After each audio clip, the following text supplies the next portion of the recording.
Hello, everybody, and welcome back to In Good Spirits, the podcast where we pour a dram, dive into the stories and science and soul of the whiskey world, talk about whiskey investments, more importantly, and my opinion on it and what's going on in it. My name's Thomas Ballantyne, and I'll be talking all things American today, which for me, I've just got to touch on slightly as I apologise for the delay in releasing this episode. I have been in the United States for a few weeks, and I was meant to record this before I went, and then I didn't record it, and now a few weeks have passed, and now it's been a full month since the last show. So I know a lot of people have been asking, and I'm sorry about that. I've just been enjoying myself across the pond, enjoying myself, sampling all things American, soaking in the culture, and enjoying the hot weather that we've just had out there. And drank a bit more than I should care to admit. So if you would like to grab a glass, preferably with a little bit of sunshine in it, and let's talk all things American today, and all things American whiskey, more specific, and I tip our hats to what that entails. So let's start at the very top. What is an American whiskey? Well, like Scotch or Irish whiskey, it's a spirit distilled from grain and aged in barrels, but it's in the US. So, as the name American suggests, it's probably made in that country. But there's a bit more variation to it, and there's a little bit more nuances, similar to when you get blended Scotch or single malt, etc. Something I've broke down in one of my very first episodes, if you guys would like to learn all about that. Each of it has its own intricacies for American whiskey, but as a general rule, it must be made in the US, aged in new charred oak barrels, distilled at less than 80% ABV, and the grain recipe is normally corn, but there could be it could be rye or grain or other things for it to be called an American whiskey. Now, let's get to a little bit more precision and detail about American whiskey. So you've probably seen the words straight, Kentucky, and American whiskey. So they all have slight different nuances to them, and they mean slightly different things, and they mean different characteristics for the whiskey could be coming through. So American whiskey is just an umbrella term. It covers any whiskey made in the United States. That includes bourbon, rye, Tennessee, Kentucky, wheat. List goes on. Made in America, American whiskey. And so as long as it's distilled in the US, it's under this category. It's almost just like saying Scotch is just made in Scotland, or a European wine's made in Europe. It's just basically, if it's made there, that's what it's called. Or I guess the good one for comparing it to wine is more champagne, right? It has to be made in the particular region. Champagne, otherwise it's just a bubbly spirit or whatever the equivalent champagne name is called. But then Kentucky whiskey, that's where we're starting to get a little bit more specific. So legally, this has to be made in Kentucky. It must be produced and aged in Kentucky, and that's pretty much it, really. It's just like a Scotch has to be made in Scotland, and American has to be made in America. Kentucky has to be made in Kentucky. Why is it got its own unique name? Well, Kentucky has its own unique climate, so ages whiskey a bit faster, so it has a bit more of a unique flavour. Originally, an American whiskey had to be made in Kentucky or Tennessee. They've expanded that to now the whole of America. But there's a lot more kind of culture and history of distilling in the region, so they've still wanted to kind of differentiate themselves. So they, wanted to protect their kind of own brand to say, we're not just an American whiskey, we're Kentucky whiskey. It's a little bit more of a showpiece thing and a bit more of a pride thing for them. And then there's straight whiskey. So this one is more about the quality and the aging. To be called a straight whiskey, you must be aged at least 2 years in new charred oak barrels, has no additives, and if it's aged less than 4 years, it must state the age as well. I think so. So minimum 2 years, but if it's less than 4, you also have to state the age.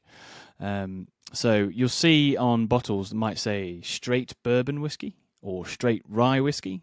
It's essentially a guarantee of authenticity, but also a guarantee of minimum age and requirements like that. So you're not just getting something that's made yesterday and calling it a straight whiskey.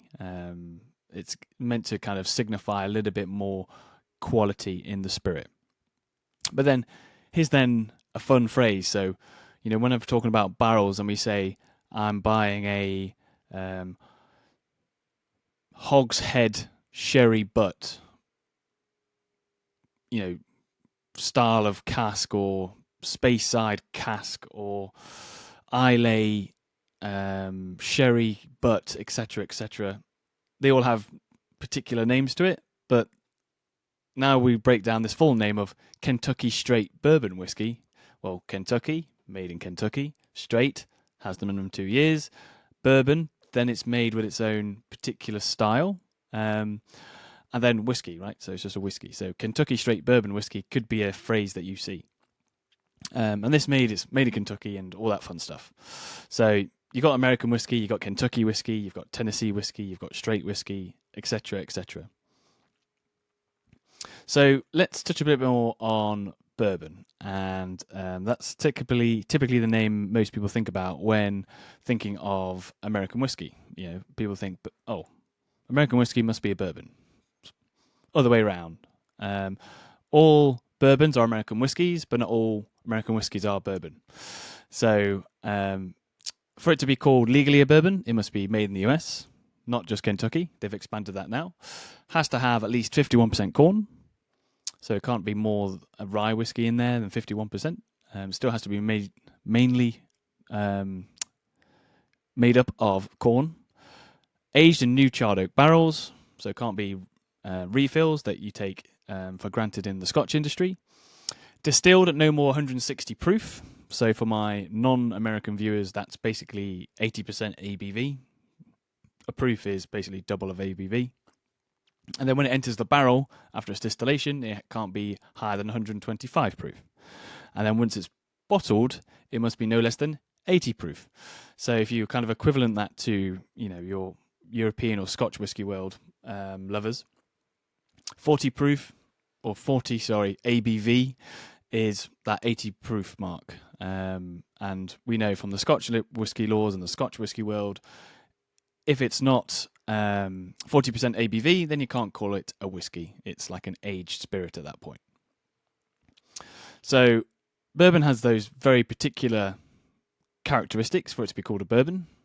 And then on top of that, you've got the name. So Kentucky and straight. So you might just have a bourbon, you might just have a straight whiskey, you might have a Kentucky straight bourbon, etc., etc. But this is something that you really got to read the labels for, and you've got to really look at what they're saying on it. So a great example is Jack Daniels. Everybody thinks it's a bourbon. Nowhere on the bottle does it say it's a bourbon. That's because they do charcoal filtering of their whiskey. For more info on that, please use Google and kind of go on their website to talk about the exact process of how they do it. I'm not an expert about how they do it. I just know that that's a process that they do. So that charcoal filtering then excludes it from being a bourbon, but it's still an American whiskey. But this one's made in Tennessee, so they call it a Tennessee whiskey. So if you have a look at Jack Daniel's bottle, it will normally say Jack Daniel's Tennessee whiskey. So when you talk about the number one selling bourbon in the world, it's more Jim Beam. So Jim Beam follows those bourbon laws and those bourbon kind of profile, and then they're the number one seller in the world for that spirit. So always look out for those on all the bottles, because just saying single malt in the UK or in Scotland doesn't really give you an indication of where it's made or where it's from or some other kind of quality to it. We use kind of the age ranking system, 10, 12, 15, 18. But Americans, their whiskey tends to be younger in general, tends to mature a lot quicker, it tends to have a lot more flavour and intensity, just because of the climate's a lot different and a lot more, I would say, fluctuating than Scotland. Scotland tends to be nice and mellow. We do have our seasons, but it's not as kind of too hot in the summer and it's not too cold in the winter. But where is the bourbon name from? So a little bit of a fun fact down memory lane. So the main theory, so there are two theories that are doing to it, but I think the main one that everybody hears about is the one of Bourbon Street in New Orleans. So where people would then make the bourbon in Bourbon County in Kentucky, where people think that's the original story. They would ship that down the Mississippi, down to New Orleans, down a street called Bourbon Street in New Orleans, a major port, and basically everybody would go to Bourbon Street to drink whiskey. And so when you say, do you want a bourbon, you kind of would say, oh, what they mean by that is we'll go to Bourbon Street where all the whiskey is, where it's made from. And then the name just kind of stuck around the rest of America because that was the place to go for a good whiskey. And it was Bourbon Street. And then, it's just become quintessential American as, I don't know, apple pie. I don't know if that's the most quintessential American thing, food out there, but that's just the thing that comes to mind. Or waffles for breakfast or something like that. I guess that's the other one I would think of off the top of my head.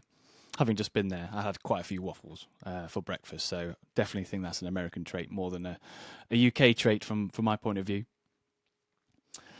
So, changing gears and kind of thinking about what this kind of show normally talks about in terms of the investment side of whiskey and what bourbon can bring to the table, it's actually really, really interesting now, American whiskey and the American market and bourbon in general, not just for themselves, but around the world. And so if you're enjoying a good whiskey or if you're enjoying a good bourbon, this is going to be relevant for you.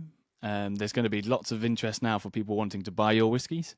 And it's down to many things, really. And I'll touch on those in a second, but just to kind of throw some stats from some research from the US whiskey industry.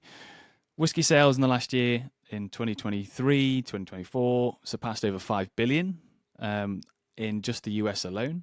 And then if you add global exports on top of that, that's another $1.3 billion. Key markets for them are UK, Germany, Japan, now India, and now you're starting to get some in China, but that's still a market to kind of go after. And it's not slowing down for the Americans at all.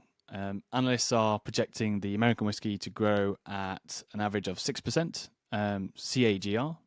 So that's compound annual growth rate per year, all the way through to 2030. So if you have a compounded growth every year now for the next 5 years, you can really see how American whiskey is going to be a bit of a thing. And as we know from whiskey making and what I've talked about on this podcast from earlier shows is whiskey takes time to make. Even though Americans have a little bit of a cheat code and a little bit of a shortcut, they don't have to wait normally, 3 years at a minimum for like Scotch whiskey to be called a Scotch whiskey. They can do it basically as it's made. Normally they make it within a year or two.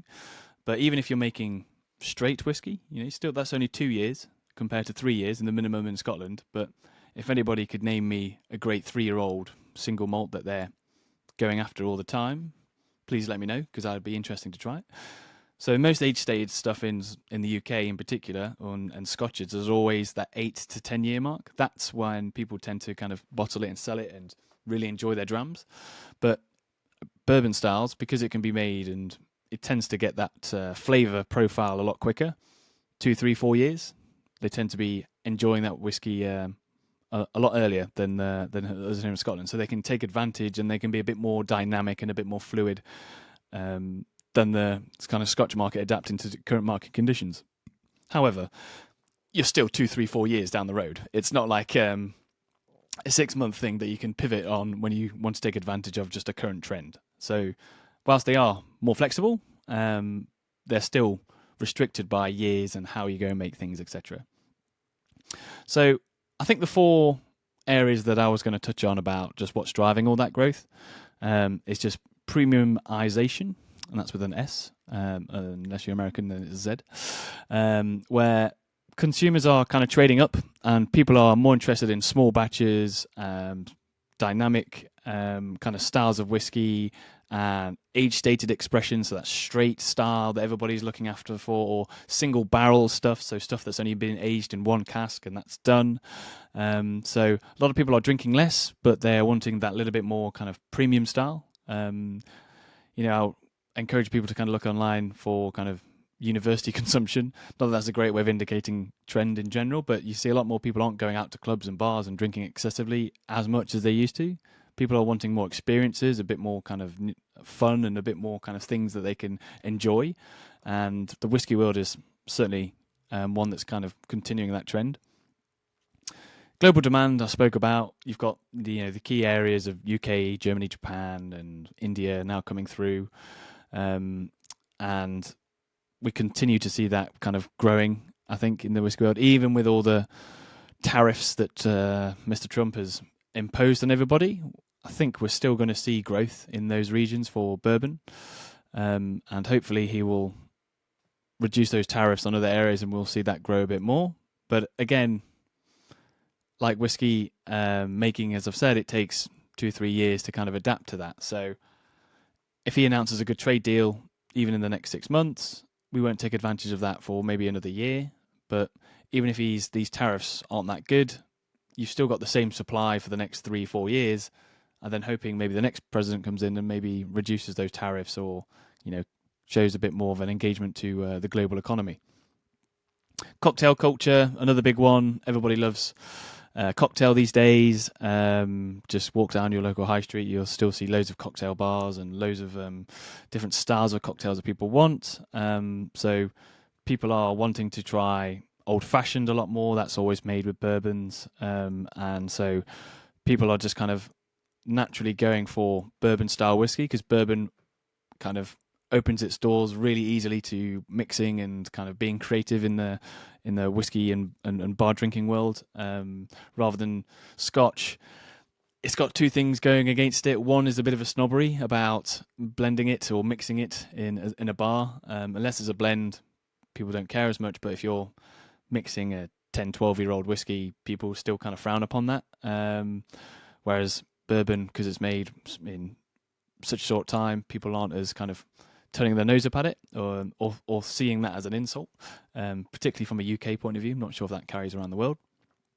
And I think the fourth one, which is quite a unique one for the whiskey world, and ones that I think we should continue to look at, is celebrities and all the different social media that's coming through that's getting into whiskey. So maybe people like myself promoting whiskey a bit more, getting people on it and talking about it, but also you're getting celebrities in it. So I guess the two famous ones in the US at the moment, you've got Matthew McConaughey. He's made his own whiskey with Wild Turkey. I think it's called the Long Branch or Long Mill or something like that. Someone will correct me, I'm sure. And that's normally about 40 quid, I think, in the UK. And he's got into whiskey and promoted it. And obviously Matthew McConaughey is a big name and he's getting involved. Bob Dylan then has collaborated with Heaven's Door and created a whiskey himself. That one is a straight whiskey, I think, as well. So, it's a bit more of a premium one, about £70. So if anybody has tried those, let me know. But I will be trying those in about a month's time on another show, just to kind of see what celebrities have been doing with whiskey. So it's not just a bourbon angle. I was going to see what all these different influencers are getting in and kind of giving you the lowdown, whether it's just nice or nonsense, shall we say, as a show. Another one is Hague Club from David Beckham. That was done a few years ago. So have a look at that one if you're interested in just celebrity stuff. But that kind of shows, celebrities coming in, really driving the market a bit more, and certainly coming in. It's not a new thing anymore. I think it's really driving and bringing people in to taste it. And then the India trade deal I kind of touched on there as well. That's kind of driving it as well. I mean, that was specifically one in the UK that's driving Scotch demand, but when people try good spirits from Scotland, they will naturally look for substitutes. And if the American whiskey is, really, really good, like it is, you're going to see people naturally looking for the American market and saying, well, I've liked this one, therefore I'll probably like that one as well. So that's kind of driving the growth. That's the ones I think is really pushing it, and some kind of stats behind that. But to give you some real world intel and some behind the scenes knowledge, I know a lot of people are starting to sell particular bourbon casks to investors now for barrels. And you might think, Why are they doing that if they know all this demand's coming through? Well, twofold. One, they need the cash now to keep operational costs coming through. And two, they might have excess stock that they're just willing to sell and want to buy back at some point later down the road. Even if it's the same distillery, maybe people just want to get rid of their excess stock because they want to store it somewhere else. They might not have storage issues. And other people might just be interested in buying it off them because they think it's a good investment package. To give you an example of something that I've seen and I've been offered is kind of a whole pallet of whiskey. So by pallet normally means 6 casks. And that was an average cask price of about £2,500. And then what they have been doing is averaging or guaranteeing a 10% annual growth each year, year-on-year growth, and then buying it back after 5 years. So your ROI, 50%, 10% year-on-year. You put in 2.5K for 6, you're getting about 16K. You get back 25K, so you're making about 8K just over 5 years. Now, that is pretty good returns. If I could give you a guaranteed return of 10% and it's tax-free, you would probably, in this current climate, take my hand off for that. So that's quite a rare one that I've seen at the moment where people are doing guaranteed buybacks. And the reason they want to do a buyback is because they know it's good stock, but they might just want to kind of get through this kind of period where they just need some revenue for the distillery. Maybe they want to invest in a new pot still and they need the money coming in. Instead of borrowing from a bank, they can sell their own stock and then buy it back later on and bottle it later on and still sell it on. Because even though they might sell it to you and then buy it back more expensive down the road, they can still sell the bottles and then still make their money back, if they know it's good stuff and it's the things that they want to keep. So it's not like they're going to hemorrhage money and go bankrupt from that way. They've kind of kept their short-term costs low and they've kept revenue coming in, and then they'll buy it later on and keep the money coming through the door and still bottling really good stuff down the road. So doing a 10% year-on-year buyback is pretty phenomenal. I mean, if you're looking at just average stocks and shares, normally a good year on just the FTSE or the NASDAQ, you're probably looking at 7% or 7 to 8%. And that way you're like, wow, that's, I've had a average to good year. If you can guarantee 10% in this current climate, this is one that's now, really piquing investors' interest. If I'm just taking the UK as an example, savings rates 4, 5, 6% maybe if you're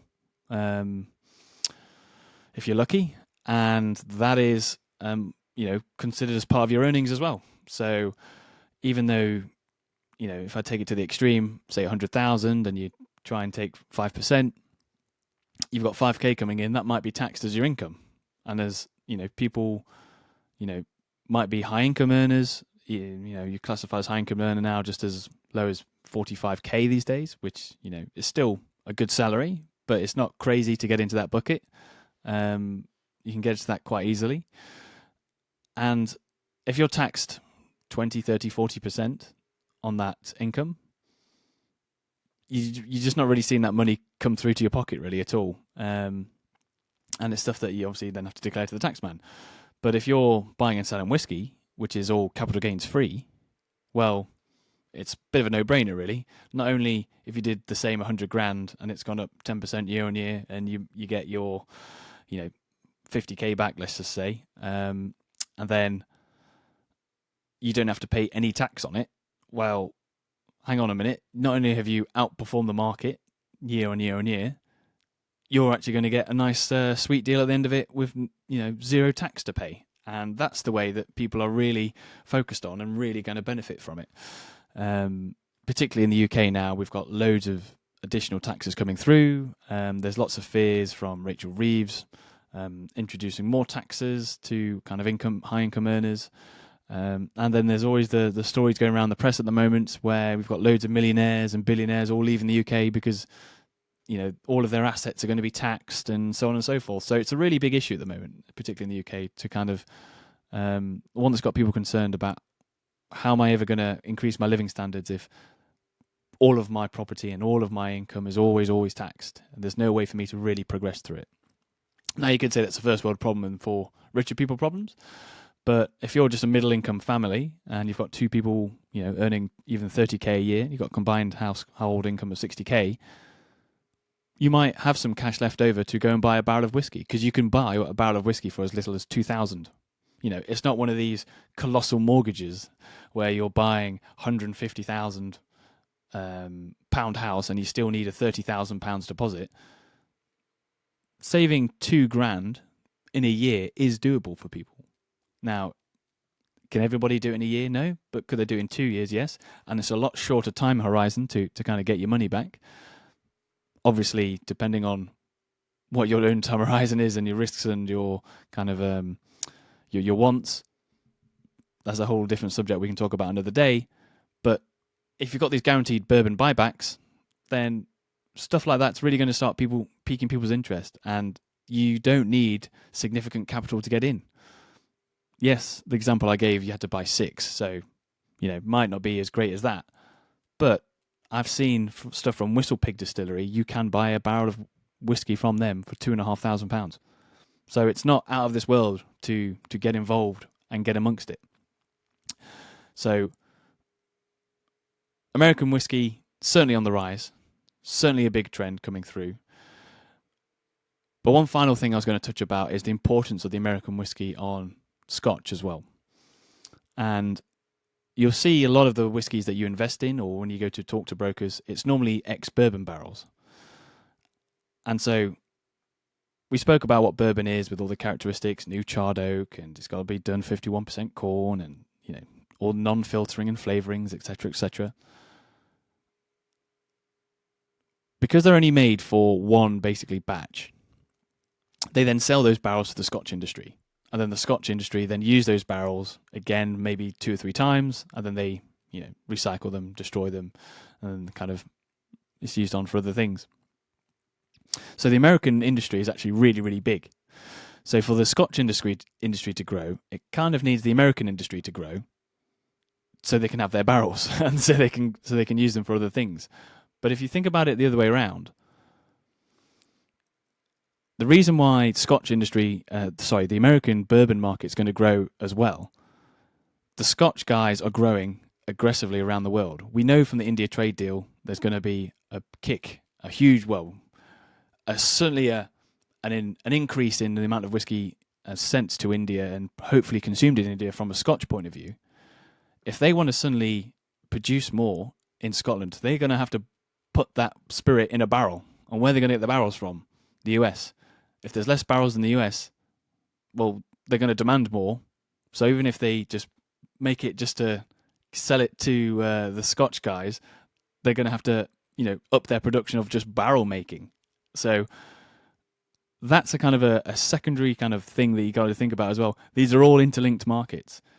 Scotch is going to do well, and if Scotch is going to do well, they're going to want the barrels. Where are they going to get the barrels from? America. Well, if America's going to do great, they're going to have more casks. They can sell it back to the Scotch industry, and the Scotch industry can continue to grow and sell their casks. So, they're very kind of interlinked in that regard. So it's quite an interesting thing to kind of look at, and I'd encourage everybody who's listening to kind of look at the relationship of American and Scotch whiskey, because it's a lot more than you think. It's not just everything's made in the UK and we're just doing it. So there's a lot more kind of hidden relationships there that first meets the eye. So just kind of concluding, what did I learn from my whiskey trip, if I want to say that? And what did I do? Well, I drank a lot of spirits. I had so many different bourbons out there. It was a really fun time when I was in all these different cities along the East Coast, just to kind of try all things American. I have bought myself a Woodford Reserve special bottle. It's called a Special XO, and it's finished in cognac casks. I'm really excited to open that and try that in the next few weeks, which I will be opening on the show, and I'll give my own flavour profile. Not sure if I'll do a full bourbon show, but certainly I'm interested in opening that guy. And then I've tried all these kind of New York distilleries that have just been opening up. I've tried some Boston ones that have just opened up. So give these other distilleries a chance. Don't just always go Kentucky. Yes, they're always probably slightly better just because they've got a little bit more heritage, a little bit more kind of prestige about them, and a bit more experience because they've been open a bit longer. But some of these guys that are producing bourbon, really, really good, really, really fun. And the great thing about bourbon is you can get in really, really cheaply. 20, 30 quid, you can buy a bottle off the shelf. Name me a single malt scotch that can do that. You're probably going to shout Glenlivet or Glenfiddich 12 at me, which you probably can, just about, for like £25 reduced. But see what the American style is, because it's really good at blending, or mixing, shall I say, for creating those cocktails. It's really, really easy going. It's super good if you want to just have it on its own. And it's such a flexible spirit and useful spirit just to kind of try loads of different things with. Whereas the Scotch, I'm very stereotypical with it. I will open it, maybe have it with ice, water it down a little bit, and that's it. I enjoyed just that for what it is. But the American ones are a bit funner and a bit more interesting. But from an investor standpoint, they are growing rapidly. That 6% compounded annual growth rate for the next 5 years is pretty phenomenal. And that's 6% of 6 billion. So, the numbers are kind of crazy to get up there. So, if you're wanting to get American whiskey, please give it a try. It's really good fun. It's one of those things that you shouldn't turn up your nose at, because the Americans are really good at it now. And one that certainly is great for any investor wanting to kind of getting to diverse their portfolio if they're always looking at always looking at Scotch styles. And if you're really wanting to kind of push the boat, the ultimate whiskey, or the ultimate bourbon that everybody goes for, is Pappy Van Winkle. So have a look for that one if you ever get a chance to sample it in a bar. Normally they're really, really good. The 23-year-old is one of the most sought after ones. It's sold for like $200 when it first gets released, but it's about £1,000 by the time it gets here in the UK. So it's crazy price. I've tried the 10-year-old, and it was, I think, £25 for the shot, which is a crazy amount of money. But it is £750 bottle-ish, or £500 bottle, last time I knew. But it's really, really good, and it's really, really fun to drink. So if for those of you out there who are just wanting to know what is the bourbon to go for, try Pappy Van Winkle. If you're looking for one that's a bit more